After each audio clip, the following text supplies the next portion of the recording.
use for the next evolution, the next version that is going to unfold before me, God. Thank you for allowing me to be clear about my boundaries and my needs, God. Ooh, it's hot. Thank you for allowing Nice my and life dusty. circumstances to organize and arrange themselves around the things in which I have the courage to be organized about. The things Yes, which God, I have fam the courage bam. to be clear about, God. What's I am going thanking on? you right now in advance for working things out, God, for restoring divine order in our Happy minds, Thursday. bodies, and affairs, Happy God. We are Thursday. thanking you right now, God. I hope everyone is having a beautiful week. I hope everyone is having a beautiful Thursday morning. My name is Megan. I am the CEO and founder of Yes God Wellness, which is a holistic health company dedicated to mind, body, spirit, health, and connection. And this morning, I want to talk about reprogramming ourselves for success through using our emotions. There are many times that our emotions are shamed or looked down on or demonized, and really emotions are kind of like the meat and potatoes. They're kind of like what makes life worth living, and so we should not be condemning them.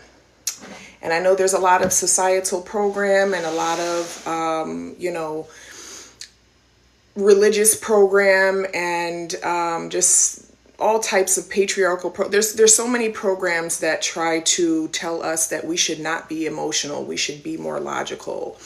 And I am here to call bullshit on that, because we are all emotional. That's what makes us human beings. That's what makes life worth living, is to be able to feel emotions. Now, of course, we would love to feel good feeling emotions, happy emotions, joyful emotions, but life also comes with pain and grief and sorrow and disappointment and frustration and anger, right? So we have a whole range of gambit of emotions, and guess what? They are all very, very valuable. They are all kind of like our lock and key little secret weapon that we have in life, okay? Because they actually dictate a lot of the things that we will feel. See, we've been programmed to think that our emotions are in response to circumstances, but what's really happening is circumstances are responding to our emotions. Thank you so much for the love over on Instagram. I would love to see some tickety tap tap taps on Instagram and on IG. That would be amazing, please. Yes, God. So I want to tell everybody, I want to share a way for everyone that we can start to use our emotions to actually create our circumstances. All right. Can everybody hear me? I just want to make sure people can hear me. I'm not seeing any comments or engagement, so I just want to double check, make sure everyone can hear me. Either leave me a comment or drop me some hearts, some fire emojis, okay, we got some hearts over on TikTok. What's up, IG? Where y'all at though? Where y'all at though? Yes, Faith and Poll. Yes, Faith M. Poll. Good morning. Hi, Andrea. I believe I got an email from you this morning. Was that you? Yes, God. Yes, God. Yes, God. Yes, God. And I hope I said your name right. I said Andrea. Maybe it's Andrea. But yes, God. Okay, good. So everyone is hearing me. Happy Thursday. Hello. Yes, God. Okay, perfect. All right. So I want to, again, kind of touch on the topic that we have been programmed to believe that we are responding to life, and our emotional state is a response to circumstances, okay? Which I guess can be true in a sense. However, God has given us divine authority of control over our emotions. And the way that we exercise control over our emotions is through our perspective. It's through our perception. It's through assigning meaning to what circumstances do actually mean, okay? And I'm going to give you the long and short of it. They don't mean shit, okay? Circumstances don't mean anything as it relates to your true divine identity, okay? So yes, they mean something. Yes, circumstances are real. Yes, there's real things happening. Yes, there are real tensions happening. There are real conflicts happening. There is real abuse happening. There are real things happening in life that mean something to us, right? They are important to us. And that's not what I mean when I say they don't mean shit. What I mean when they say they don't mean shit is that every circumstance that we are experiencing has the opportunity to transform itself. And the way that we can impact that transformation is not through our words, is not through our energy of trying to force and convince and persuade people and have conversations all the time. That's not the way that circumstances are changed, okay? Now, those can be ways in which God directs us to the transformation of a circumstance, but it's something that we should be waiting for God to direct us. It's not something that we should be taking upon ourselves and just thinking we're going to force and we're going to make something different happen. So essentially, what the power that we have is to say, okay, you know what? This is the current circumstance right now, and this feels really yucky. I don't like this. This doesn't feel good. It's giving me anxiety. It's causing me to feel depressed. It's causing me to feel hopeless, right? It's causing me to feel upset. It's causing me to feel all of these negative things that I don't want to feel.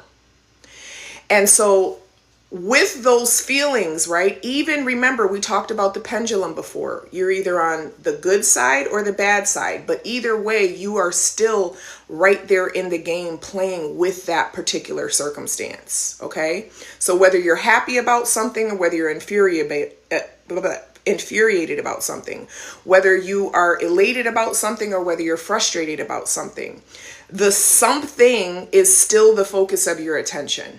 Okay, and this is where we're going to get into how we can use those emotions to actually fuel a result that we want versus the worst case scenario, which a lot of us have been programmed to automatically go to and automatically focus on and automatically ruminate over.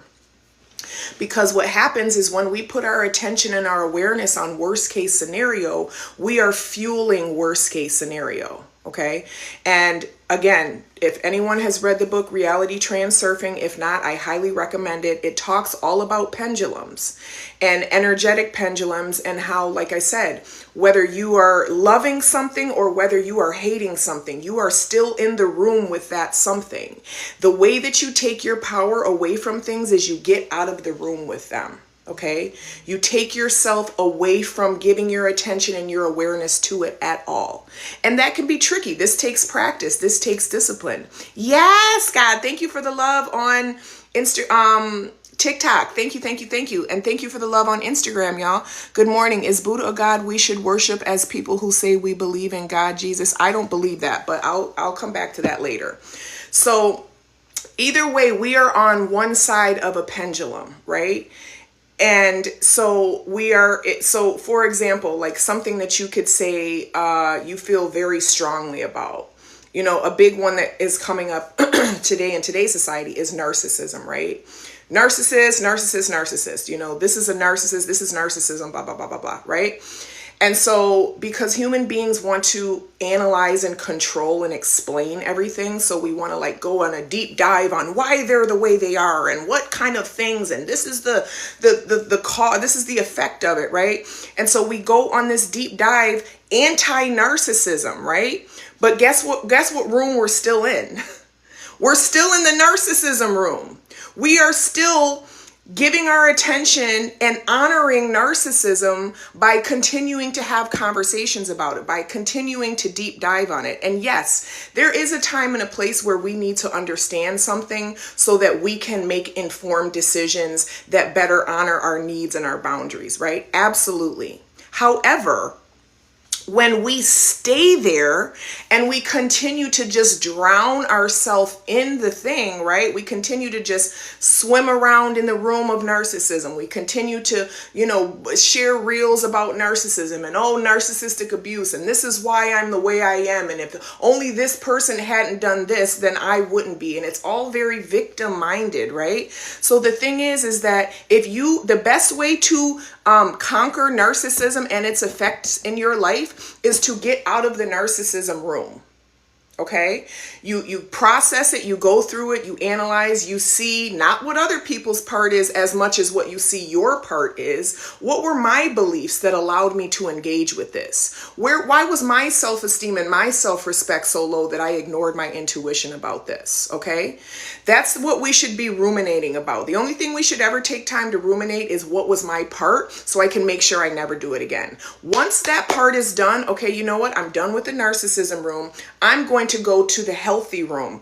I am going to only give my attention to healthy dynamics. I am only going to give my attention to ways of healthy functioning. I am only going to give my attention to ways that I can have a healthy relationship with myself, which will in turn give me boundaries about the relationships that I have with other people. You see the difference? So instead of staying on the negative side of the pendulum or the positive side, we have to learn how to get out of the room completely.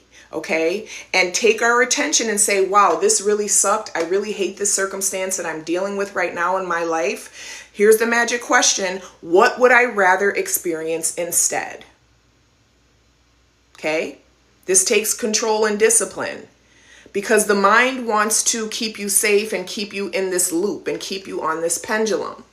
What would I rather experience instead?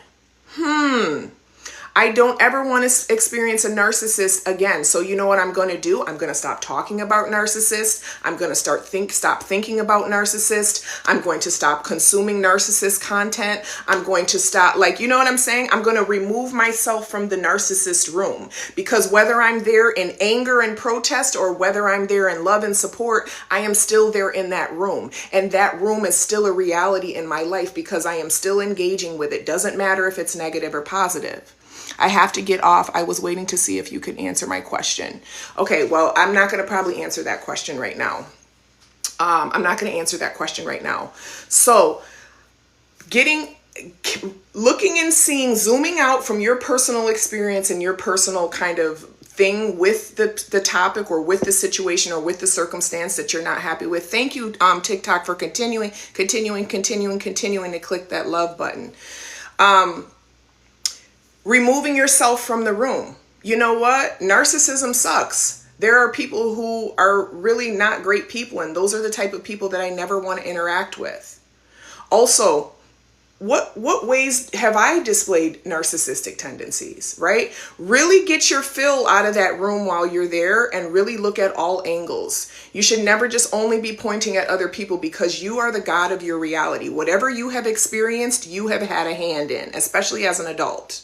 Okay, so the way that you take your power back is you accept ownership of your experiences and you say, I am in control of my experiences based on what I am giving my awareness and attention to. So now I am going to give my attention to what I would rather experience instead.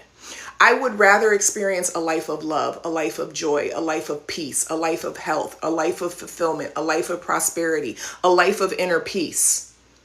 Right? That's what I would rather experience. So instead of spending my time talking and ruminating and consuming in that room that I don't want to be or have in my life anymore, I'm going to start doing the same things about what I want to experience. I'm going to start taking in content about health, love, and wealth and healthy dynamics. I'm going to take in content about being fit. I'm going to take in content about the things that you want, right? And so one of the ways that we can be still and know, right, is to actually get clear. What is it that I want to experience instead? Okay, again, this takes discipline, but those same emotions that are causing you grief, pain, anxiety, and depression, focus your attention on what you want instead. I love how this situation has resolved itself. I love how I am now in wonderful communication with the people who are going to reciprocate and pour in my life the same way I'm going to pour into theirs. I love the fact that everything that I put my mind to is successful because I believe in myself, and I know that I'm valuable, and I know that I'm worthy, and I know that I am one with the divine. Okay, so we start to give our attention and our focus towards the thing that we want to experience versus fighting against the thing that we don't want to experience. Fighting against the thing that we don't want to experience, unfortunately, is co-creating more of that experience.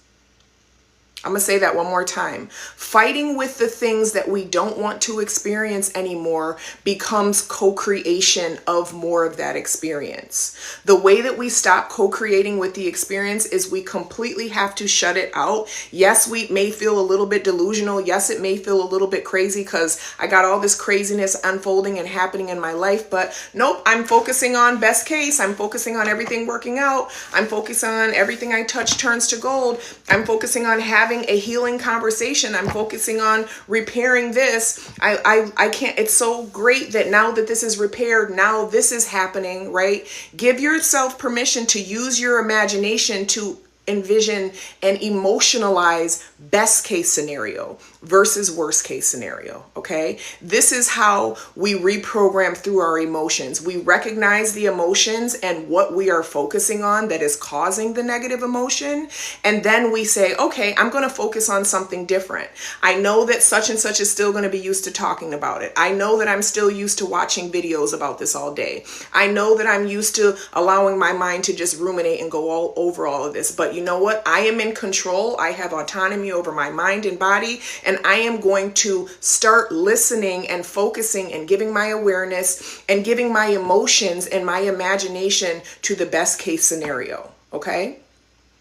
Now, I have to jump off in just a moment. I hope this was helpful. I hope that you begin doing this. A practical way that I do this is every single morning as I go about my day, as I have my errands and my appointments and my clients and all the things that I have going on in my life, right? I just write an entry about how beautiful it went. We had an amazing session. She came with so many testimonials about how things changed. I was on the right side of traffic when I got on the highway. I loved how I was able to get in and out of my appointments with no friction, no issues. I love how I received so many wonderful emails today and so many wonderful messages today. And I love how there was a beautiful conversation that was had today that was able to repair this situation. And I love how so really give yourself permission to let your imagination consider what a perfect day would look like in your life. Consider what a perfect year would look like in your life. Consider what your perfect life would look like and actually write as if those things are already happening. Okay. Use your imagination. And when you're writing it, take a moment to pause. Wow, that felt good. That felt good to receive that invoice. That felt good to receive that email. That felt good to receive that whatever, okay? That felt good to repair that relationship, okay?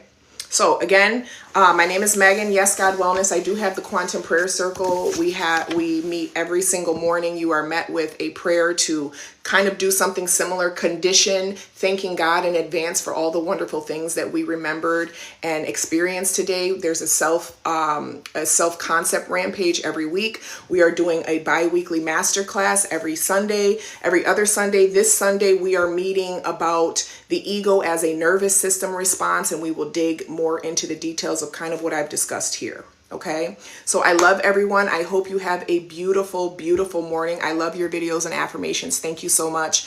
I'm so grateful for everyone is here. I pray that this video reaches far and wide. If you missed the replay, go ahead over on my Yes God Wellness YouTube channel. All the replays will be posted there of these morning lives. All right, have a beautiful, wonderful, amazing Thursday, and we will check in soon. Yes, God.